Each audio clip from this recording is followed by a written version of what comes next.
Hi, this is Tony at Owen Powered Access. A quick video about using one of these machines as a 1B category, in this case a Nifty 170, using one of these machines in the snow and the cold weather. Can you do that? Well, yes you can, but there's a lot more to consider. So first of all, trailer mounted machine, this one, tow it behind a truck. It's a really big pendulum swung on the back of your truck, so if the roads are icy, covered in snow, this sort of thing, to be honest with you, one of the showstoppers might be getting it to site and getting to use it in the first place. You might not get to use it, it'd just be a showstopper, because there's no sense in rolling a £30,000 machine into the hedge, writing it off or getting it stuck at the very least, for the sake of a few hours job. So it might be better for another day. Other considerations are, well, talk about battery life. The batteries don't like being cold, especially like this morning was -4, and also the hydraulic oil is a single grade hydraulic oil, so it gets a lot thicker when it's colder, a lot thinner and runnier when it's hot, so there's a double whammy there. The batteries got much less life in them, and the motor has to work that much harder to pump the thick oil around. So to be honest with you, battery life is, well, I wouldn't say reduced by half, but yeah, when they'd last all day in the summertime, you'd be lucky to get them past lunchtime this kind of time of year. What I tend to do is keep the batteries as a fallback option, which you kind of would do anyway, and I'd use the petrol engine. When that's running, the oil circulates, well, from the suction line back to the tank, and when you press the button it's then used for powering the machine, but it circulates back to the tank, which actually churns the oil up and warms it through quite nicely. So that's always a good thing to have that running anyway. Keeps the oil warmer, keeps it thin. Also saves your batteries for using later if the petrol engine should fail. So that's a good way of sort of thinking about it safety wise. Using it on site. Right, with these machines, legs down, they can level on uneven ground. That's one of the main advantages of them over a wheeled machine, which can only be 2 or 3 degrees probably out of level. These can be leveled on uneven ground, so the legs come down and you level it up.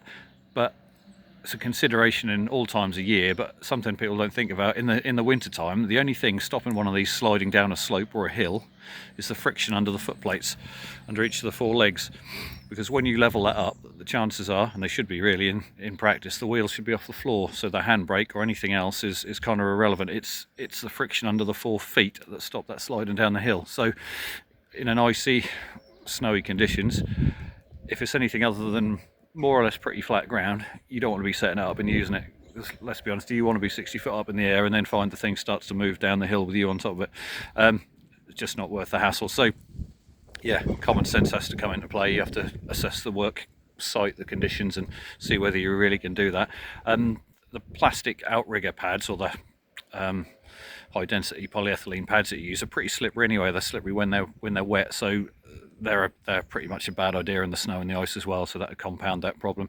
Wooden blocks are much better because the foot plates tend to bite into them, and with the wooden blocks they tend to bite into the ground as well. So if you have to use them in crappy weather like this, at least use some wooden blocks and increase your chances of it going well.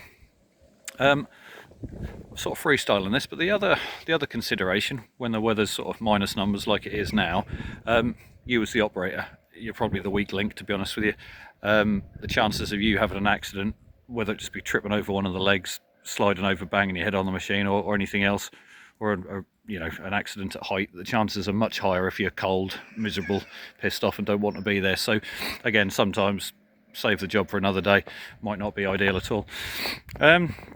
Okay, just thinking out loud, one other fault or problem that you might come across is there's limit switches in each of the legs. There's one under the boom, there's a limit switch sort of down here which runs the runs the motor for the leg controls and that sort of thing.